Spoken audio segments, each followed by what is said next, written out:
All the stories you know and love in an up-to-date, edgy style. Religion, Ho-Ho's way.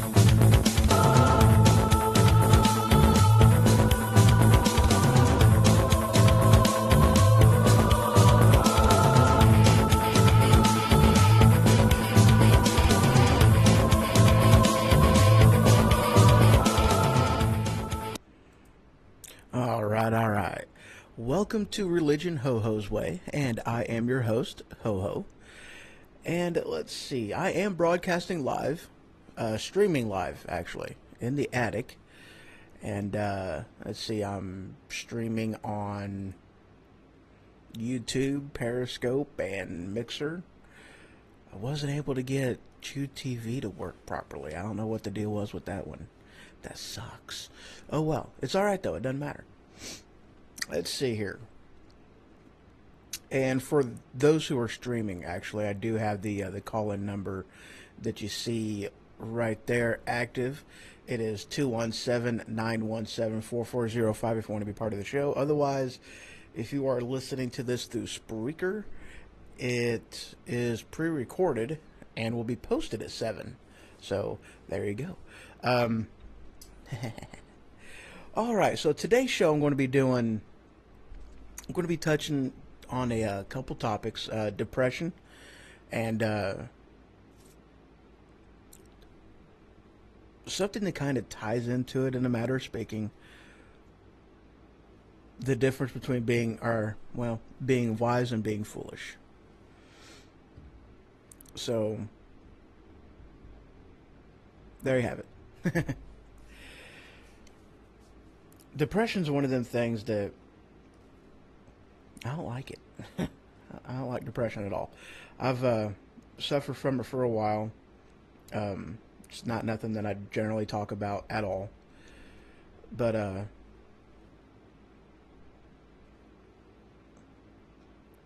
it's one of the things that's it's uncontrollable in a matter of speaking. I mean, you can't help where your mind goes. Sometimes you can't help how your heart feels.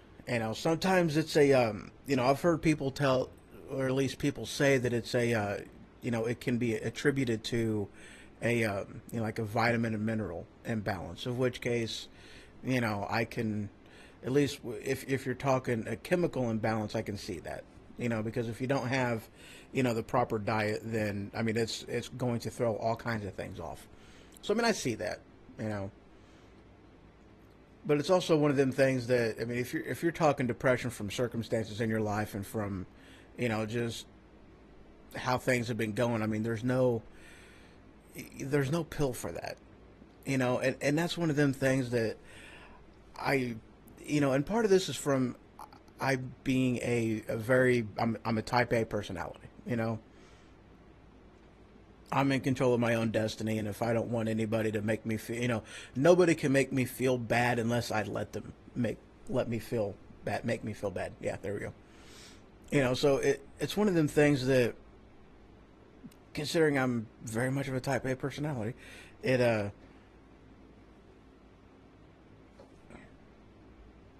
I try not to let it bother me as much as it could, but it's definitely one of them things at certain times of the day, certain circumstances, certain times of the year, most definitely, it hits me harder than others, and I'm sure that goes for everybody, you know.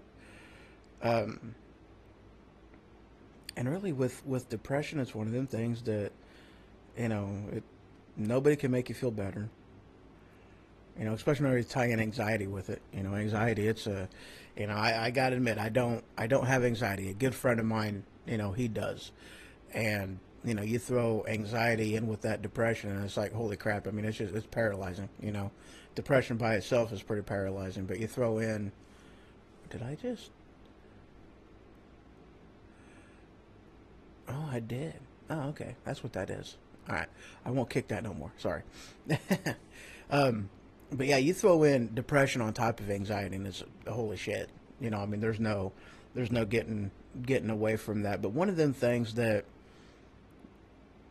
I have found that helps with depression most is just that comforting thought that comes with, I don't want to say with religion, but with a relationship with God. Because if you have that mindset, if you have that assuredness, yeah, if you have that, then it's a lot easier to be able to think in comfort that it can get better. That there is somebody there who cares about you and who knows you and who, you know, truly has your best interest, your best whatever in mind. And that's one of them things that truly comes with having, just a flat out relationship. So that's one of them things that it helps me out. It very much does. And I don't know how people without having that type of a relationship could ever make it through, because and that's one of them things too, that goes along with my topic that I've thrown in here, as far as a wise and a foolish person. A wise person, he builds his house on the rock. The rains come, the waves beat it down, and its foundation allows it to stand firm. And a foolish man builds his house on the sand. Rains come, waves beat it down, and the house stumbles, crumbles, and falls, because his foundation is built on something that is moving.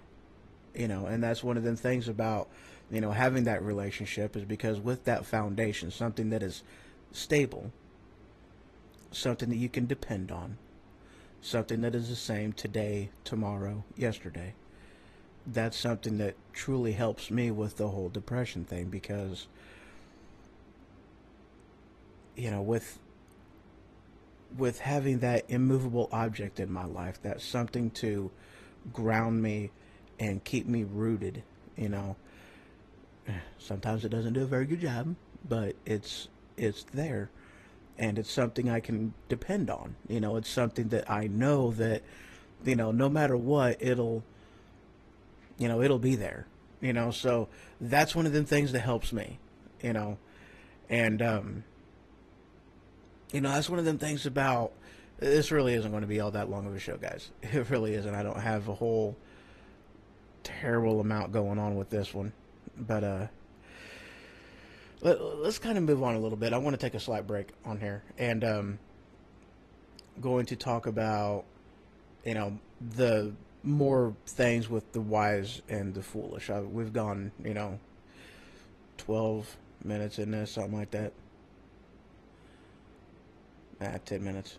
Yeah. So we're going to go ahead and take a quick break, and then whenever I get back, we want to do more on the wise and foolish. And more than anything else, we're talking about King Solomon. He was considered to be the wisest person whom ever lived. So he's pretty interesting.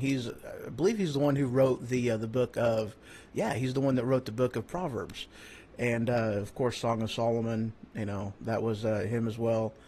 I don't know if he wrote Proverbs. I'm sure he did. No, I mean Psalms. I know he wrote Proverbs. I don't know if he wrote Psalms. Anyway, quick break, and when I return, more stuff. So, be right back.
Welcome back to Religion Ho-Ho's Way, and I am broadcasting from the attic on the Ho-Ho Show. Of course, you can check out my website, thehohoshow.com. You can follow me on Twitter. You can email me, hoho@thehohoshow.com. You can find my YouTube channel and find me on Facebook. So welcome back, and I am your host, as always, Ho-Ho. Yes, I am. I had to laugh. If you're watching the video on this, absolute hilarity. That was awesome. As soon as I went to the break, it was Buddy Christ from what was that? Dogma, I think is what it was. Yeah, good movie. I had to I had to laugh because that was so funny. Oh, that was good. Okay, I'm better. I really am. All right, so. Let's getting into Solomon. Solomon was that guy. He was the king of the Jews during the time when, with that whole. Well, okay. What happened was there were two ladies that gave birth to a child at about the same time. Okay. One of the mothers, her baby died. And is what she did is she got up in the middle of the night and she went to the other mom's tent and she took her baby and replaced it with her dead one. That will happen. So that's one of them things, man. I tell you what, there is so much in the Bible. There is so much hilarity. There is so much, if you're one of them people that you're against religion, that you're against, Christ, faith, whatever, there is the Bible is still an amazing book of stories because, it's just it's a timeless book. It really is. It's a book that is never truly going to go out of style. It's a book that has so much in it that, outside religion, it's got comedy, it's got tragedy, it's got, it's a love book, it's an action adventure. I mean, there's just so much in it. It's very cool, and of course, it is an amazing guide. I mean, if you want to know, how to make with a relationship, how that there's no guidebooks or instruction manuals to being married. Yeah, there is. It's the Bible. The Bible is your manual for raising kids and with jobs and with just everything. I mean, it's a manual for life. I mean, and it truly is.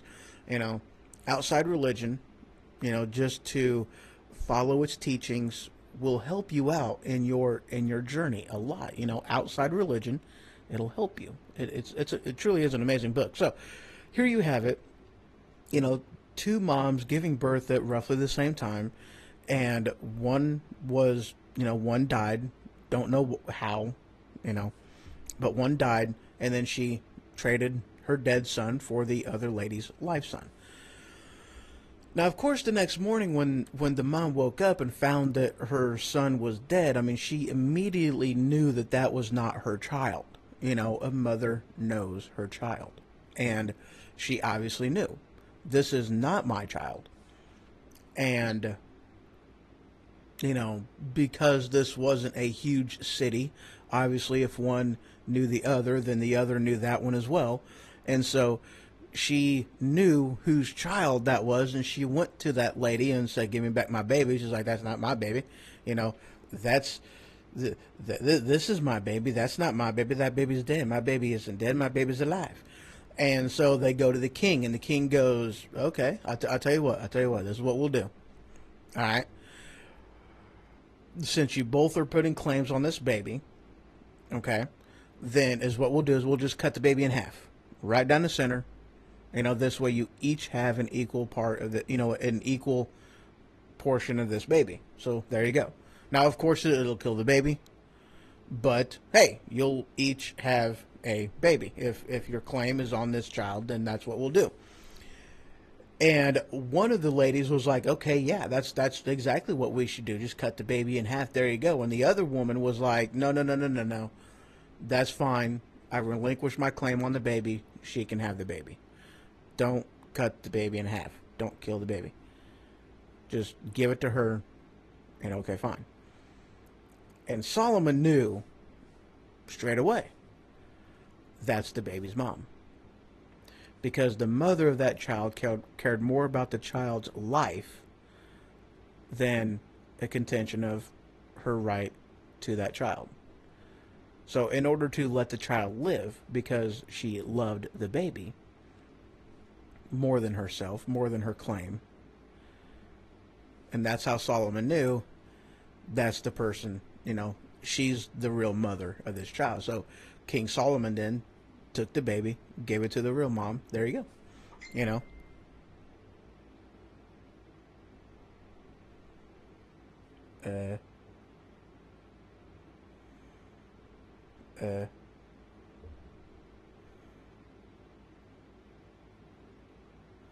Cool. Okay, yeah. I got a message. Sorry. A little bit of ADD. Okay, so another person, another story as far as, with King Solomon's wisdom, and this one too is pretty awesome. Let's see. This one was, what was it? Was it thieves or whatever? I don't remember. It was, three guys who, they were, I say I don't even remember what they did now, to be honest with you. I really don't. But they were put in prison, and it was three people, and only one of them was guilty, but they threw three of them in jail because it was one of the things they couldn't prove who did what, and there was three of them. And is what they did is before they put these guys in this prison cell, okay, now this is cool. This was funny. Before they put these guys in the prison cell, is what they did was they, I think it was a thief, is what I think it was. I think something was stolen. Who stole it, they didn't know. And so before they put these guys in this prison cell, and they put all three of them in the same cell, what they did is they coated the walls with charcoal, with so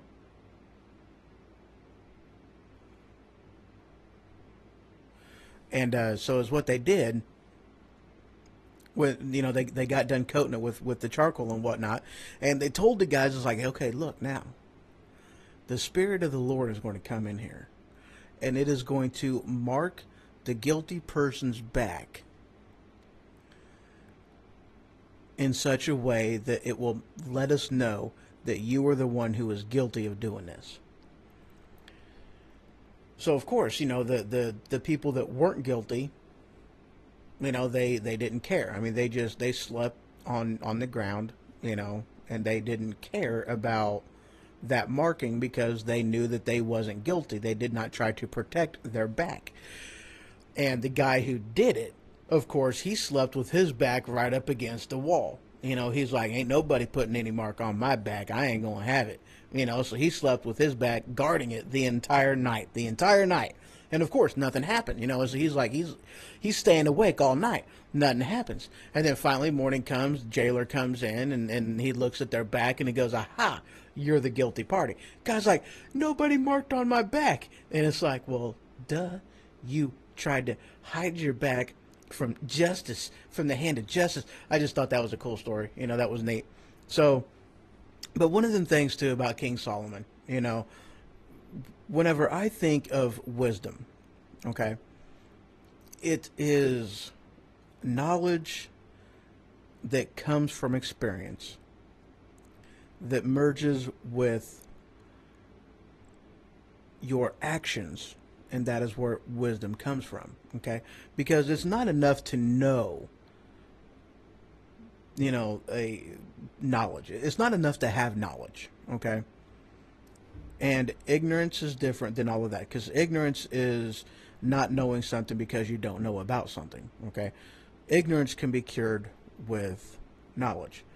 Stupidity, there is no cure for, because stupidity is somebody whom knows the correct way of doing something, or knows that they are supposed to do something, and they choose not to do it that way, and then they wonder why it didn't work out, And that's kind of one of them things. The same can be said with relationships. If you know that... No. I'm not going to talk about that.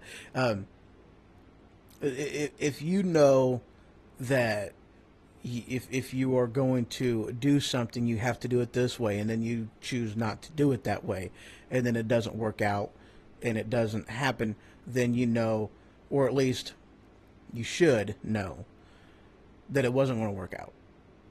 Kind of talking to myself in circles on this. Stupidity is knowing better but still doing wrong. Period. Okay? A wise person knows because his own experience has told him this is what truth is. And that's one of the reasons why I like talking with the older generation. Because these people, they've been there, they've done that, and they know through their own experiences in life that, this is the way life is. This is the way things work. I like talking to old people. It's very, very cool. But guys, that's pretty well the show that I got. It's wasn't a whole lot to it. I know. No real way to prepare for this one. Just kind of slight discussion. So, all right, guys, I appreciate it. Have yourselves a wonderful rest of your weekend, and I will talk to you later. Peace. Oh, where's it at? Come on. There we go. All right. Y'all have a great one. Bye.